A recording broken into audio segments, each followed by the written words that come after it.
ನಮಸ್ಕಾರ ಸ್ನೇಹಿತರೆ. ಮಹಾಭಾರತ ಅಂದ ಕೂಡಲೇ ನಮ್ಗೆ ನೆನಪಾಗೋದು ಯುದ್ಧ, ಸೇಡು ಮತ್ತು ಪಾಂಡವ ಕೌರವರ ವೈರತ್ವ. ಆದ್ರೆ ಈ ಮಹಾಕಾವ್ಯದ ಪುಟಗಳಲ್ಲಿ ನಮಗೆ ತಿಳಿದೇ ಇರೋ ಎಷ್ಟೋ ರಹಸ್ಯ ಕಥೆಗಳಿವೆ. ಅದರಲ್ಲಿ ಒಂದು ಕೌರವರ ರಾಜ ದುರ್ಯೋಧನನ ಪತ್ನಿ ಭಾನುಮತಿಯ ಕತೆ. ನಿಮಗೆ ಗೊತ್ತಾ, ದುರ್ಯೋಧನನ ಮರಣದ ನಂತರ ಆತನ ಹೆಂಡತಿ ಭಾನುಮತಿ ಯಾರನ್ನ ಮದುವೆ ಆದ್ಲು ಅಂತ? ಆಕೆ ತನ್ನ ಇಡೀ ಜೀವನ ಪ್ರೀತಿಸಿದ್ದು ಯಾರನ್ನ? ಇವತ್ತಿನ ವಿಡಿಯೋದಲ್ಲಿ ನಾವು ಭಾನುಮತಿಯ ಈ ವಿಚಿತ್ರ ಪ್ರೇಮಕತೆ ಮತ್ತು ಆಕೆಯ ಜೀವನದ ರಹಸ್ಯಗಳನ್ನ ತಿಳ್ಕೊಳ್ಳೋಣ. ಭಾನುಮತಿ ಕಳಿಂಗ ರಾಜ ಚಿತ್ರಾಂಗದನ ಮಗಳು. ಅಪ್ರತಿಮ ಸುಂದರಿ ಮತ್ತೆ ಅತ್ಯಂತ ಬುದ್ಧಿವಂತೆ ಕೂಡ ಆಕೆ ಸ್ವಯಂವರ ನಡೆದಾಗ ದುರ್ಯೋಧನ ಕೂಡ ಅಲ್ಲಿಗೆ ಹೋಗಿರ್ತಾನೆ. ಆದ್ರೆ ಭಾನುಮತಿ ದುರ್ಯೋಧನನ್ನ ನಿರಾಕರಿಸ್ಬಿಡ್ತಾಳೆ.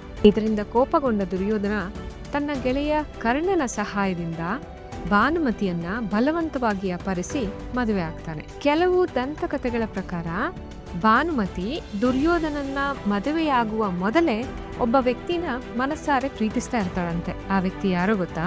ಬೇರೆ ಯಾರು ಅಲ್ಲ, ಸ್ವತಃ ಅರ್ಜುನ. ವಿಚಿತ್ರ ಅಂದ್ರೆ ದುರ್ಯೋಧನ ಯಾವಾಗ್ಲೂ ಕೃಷ್ಣನನ್ನ ದ್ವೇಷಿಸ್ತಾ ಇರ್ತಾನೆ. ಆದ್ರೆ ಭಾನುಮತಿ ಮಾತ್ರ ಶ್ರೀಕೃಷ್ಣನ ಪರಮ ಭಕ್ತೆ ಆಗಿರ್ತಾಳೆ. ಆಕೆಗೆ ತನ್ನ ಪತಿಯ ವಂಶ ನಾಶವಾಗುತ್ತೆ ಅನ್ನೋದು ಮೊದಲೇ ಗೊತ್ತಿತ್ತಂತೆ. ಹಾಗಾಗಿ ತನ್ನ ಕುಲವನ್ನ ಉಳಿಸಲು ಆಕೆ ಒಂದು ಸಾಹಸ ಮಾಡಿದ್ಲಂತೆ.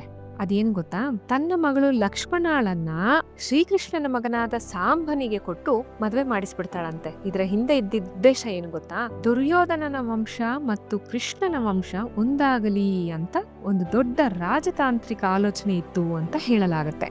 ಮಹಾಭಾರತ ಯುದ್ಧದಲ್ಲಿ ದುರ್ಯೋಧನ ಮರಣ ಹೊಂದಿದ ನಂತರ ಭಾನುಮತಿ ವಿಧವೆಯಾಗ್ತಾಳೆ. ಕೆಲವು ಪ್ರಾದೇಶಿಕ ಕಥೆಗಳು ಹೇಳೋ ಪ್ರಕಾರ ಯುದ್ಧದ ನಂತರ ಭಾನುಮತಿ ಅರ್ಜುನನನ್ನ ಮದುವೆ ಆಗ್ತಾಳೆ.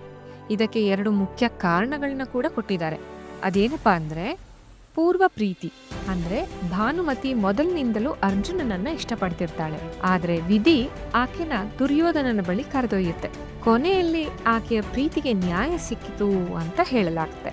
ಎರಡನೇ ಕಾರಣ ಏನು ಅಂದ್ರೆ ವಂಶದ ಶಾಂತಿಗೋಸ್ಕರ, ಅಂದ್ರೆ ಕುರು ವಂಶದ ಹೆಣ್ಣು ಮಕ್ಕಳಿಗೆ ರಕ್ಷಣೆ ನೀಡೋದಕ್ಕೋಸ್ಕರ ಮತ್ತು ಮುಂದಿನ ಸಂಘರ್ಷಗಳನ್ನ ತಪ್ಪಿಸೋದಿಕ್ಕೆ ಶ್ರೀಕೃಷ್ಣನೇ ನಿಂತು ಈ ಮದುವೆಯನ್ನು ಮಾಡಿಸಿದ ಅಂತ ಕೂಡ ಹೇಳಲಾಗುತ್ತೆ. ಹೀಗೆ ಅರ್ಜುನನ 9ನೇ ಹೆಂಡತಿಯಾಗಿ ಭಾನುಮತಿ ಪಾಂಡವರ ಮನೆಯನ್ನ ಸೇರ್ತಾರೆ. ಆದ್ರೆ ನೆನ್ಪಿಡಿ, ವ್ಯಾಸ ಮಹಾಭಾರತದಲ್ಲಿ ಈ ಮದುವೆಯ ಬಗ್ಗೆ ನೇರವಾಗಿ ಯಾವುದೇ ಉಲ್ಲೇಖ ಇಲ್ಲ. ಕೆಲವು ಗ್ರಂಥಗಳ ಪ್ರಕಾರ ಭಾನುಮತಿ ಯುದ್ಧದ ನಂತರ ಧೃತರಾಷ್ಟ್ರ ಮತ್ತು ಗಾಂಧಾರಿಯ ಸೇವೆ ಮಾಡುತ್ತಾ ಕಾಲ ಕಳೀತಾಳೆ. ಕೊನೆಗೆ ಗಂಗಾ ನದಿಯ ದಡದಲ್ಲಿ ತಪಸ್ಸು ಮಾಡುತ್ತಾ ತನ್ನ ಪ್ರಾಣ ಬಿಡುತ್ತಾಳೆ.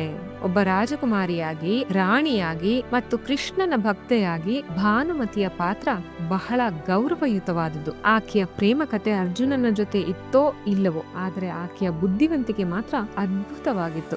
ಸ್ನೇಹಿತರೆ, ಈ ಕತೆ ಬಗ್ಗೆ ನಿಮ್ಗೇನ್ ಅನ್ಸುತ್ತೆ? ಭಾನುಮತಿ ಅರ್ಜುನನನ್ನ ಮದುವೆ ಆಗಿದ್ದು ಸರಿನಾ? ನಿಮ್ಮ ಅನಿಸಿಕೆಗಳನ್ನ ಕಮೆಂಟ್ ಮಾಡಿ. ವಿಡಿಯೋ ಇಷ್ಟ ಆದ್ರೆ ಲೈಕ್ ಮಾಡಿ, ಶೇರ್ ಮಾಡಿ. ಧನ್ಯವಾದಗಳು.